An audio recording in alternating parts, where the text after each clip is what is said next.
Hey there, it's Johnny, and it's time to preview St. Joe Bears football. It's brought to you by our friends at Lazer Graphics. Give them the stuff they want from Lazer Graphics. That's Laser with a Z.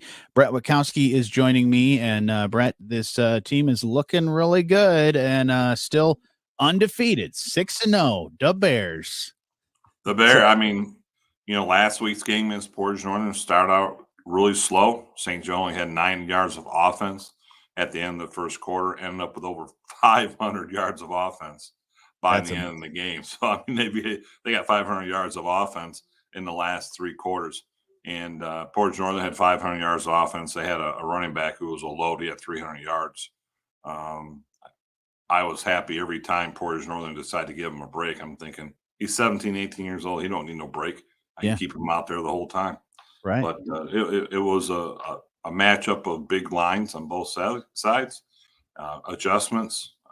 Neither team threw the ball that well, but just enough to win. And that was a big home win for the Bears. Homecoming, so there's always somewhat distractions, which is Right. part of the high school environment. Which is, Sure.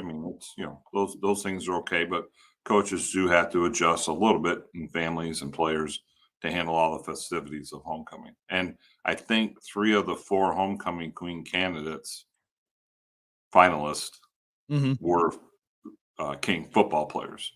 Yeah. Well, now they head to Mattawan to take on them. What are you seeing? Because this is a team, the Mattawan, that is fighting for the playoffs, being 500. They need to get a win tonight.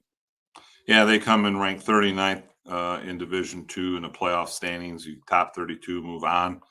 In Division Three, St. Joe is ranked third in the playoffs. Even if they were to lay an egg the last 3, they would make it, but you don't want to go in that way. Sure. Manawan's got a new coach. I know in talking to Coach Bratley, he thought this group of seniors at Mattawan, when they were underclassmen, was one of the best he had seen.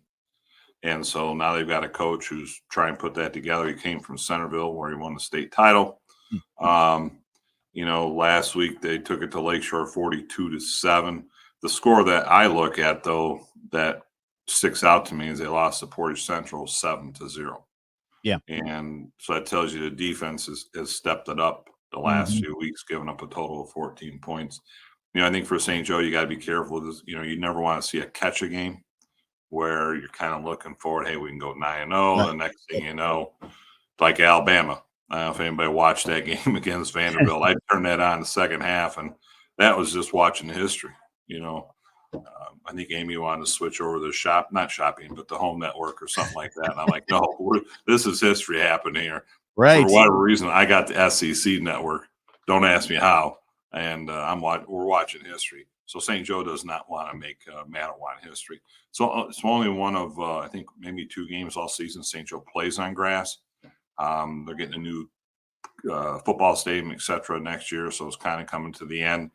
And at times, the grass at the field is not like Harbor Shores, best way to put it. Sure. It can cause some challenges. Yeah, and weather-wise, I haven't seen any rain in the No. forecast, and we haven't had it for a while, so the ground should be pretty solid. But as you said, kind of a different surface that St. Joe's been used to, so it will add some different challenges. But staying focused is what Coach Pratley has been able to get this team to be all season long. So I think they will come to play, and as you said too, is that the offense and defensive line play is really what's helping this team win. So it's going to be a challenge. It's not a game you look past. You got to No. look ahead and stay focused on what's going on the field. But you're going to be on the field, right? You're going to be hanging out of the Well, box, right? we're going to be on top of the press box. Oh, fun. So, if there's an accident, it's not my fault. That they don't check the weight rating, that is not my fault. And it's usually not the person who falls, it's usually the person they fall on that could Sure. have a challenge. So they gave us the option be inside, and then we had 3 people, they have room for 2. So I'm like, no, we'll go to the roof. It'll be great during the day till the sun sets, and it'll start cooling. But the weather this year so far for all of our games Only game that was a little iffy at times, and it was just because it was windy. It was Lakeshore game. But Yeah. other than that, it's like last week. The home crowd for St. Joe was incredible. They for their 3 home games, they have packed the house, and that's I think the home side holds 3,500, Wow. and they've had that filled up with people on the side. So I'm hoping St. Joe brings a big crowd up to Mattawan again. Mattawan will have a good crowd. They support their community. You know, that's a district that went from a Class C to a B to an A in like 15 years. Yeah, And that's as pretty people awesome. started moving out of Kalamazoo, they went right to Mattawan and just build up that school. And so they're still adjusting their facilities from that smaller school environment to what now is a good sized Class A school. So are you going to need the binoculars up on that press box? No, won't need that. But We'll have what a about, heater. what about the heaters? Is that going to No, make heater it? goes. That's a given. That goes everywhere. And actually it kicked down a little bit last week too. So it'll run. Biggest thing you got to worry about is blowing out breakers. But you know, that's Right. Mattawan's problem, not mine. I just imagine you at the game, you blow breaker, all the lights go dark, and you're just standing there, and the heater's still going. You're pulling Well, all the juice from everybody. 25 years ago, that kind of happened once. I did. We blew the breaker in the old St. Joe press box on the PA system and some of the lights. Oh no. Just as the Lakeshore band was going on in the field, that's when both bands would play Yeah. at the same time. And then time they figured it out, they were off and the St. Joe band came on. So then people were accusing St. Joe of not announcing, ignoring, and it wasn't the case. My heater blew. It was a cold day. It was 32 degrees. Wow. I just remember Phil saying, "Shut the heater off." I'm like, "It's off now."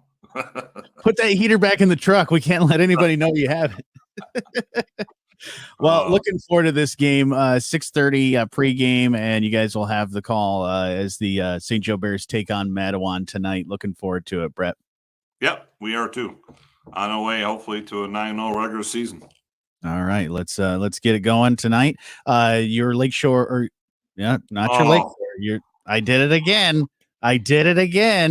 Because you were talking Lakeshore band. That's why your Lazer Graphics preview with St. Joe Bears is brought to you by our friends. I want you to open up the St. Lakeshore preview and say the St. Joe Lakeshore preview. That's what I'm gonna do every time. Okay, now you jinxed it, man. Your St. Joe Bears football preview brought to you by our friends at Lazer Graphics. Give them the stuff they want from Lazer Graphics. That's Lazer with a Z. All right, Brett. I'll talk to you Raiders.